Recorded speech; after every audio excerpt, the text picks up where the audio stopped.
লোকসভা নির্বাচন যত এগিয়ে আসছে ততই প্রচারের ভিন্ন কায়দায় মানুষের সামনে পৌঁছানোর চেষ্টা করছে রাজনৈতিক দলের প্রার্থীরা।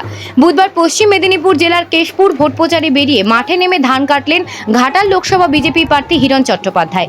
কথা বললেন এলাকার চাষিদের সাথে, এলাকার মানুষদের সুবিধা অসুবিধা বোঝার চেষ্টা করলেন তিনি। তার বক্তব্য, কৃষকদের কষ্ট শুধুমাত্র বিজেপি সরকারই বোঝে, তাই কৃষকদের জন্য যা কিছু করেছে কেন্দ্র সরকার, রাজ্য সরকার শুধুমাত্র প্রচার করে যাচ্ছে।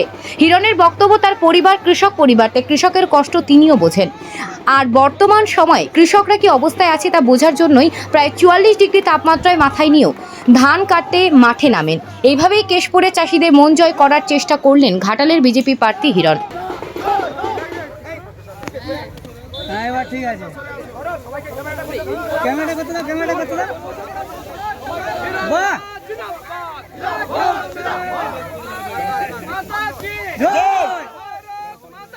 জয় বিজেপি জিন্দাবাদ, জিন্দাবাদ বিজেপি জিন্দাবাদ, জিন্দাবাদ মাতা কি।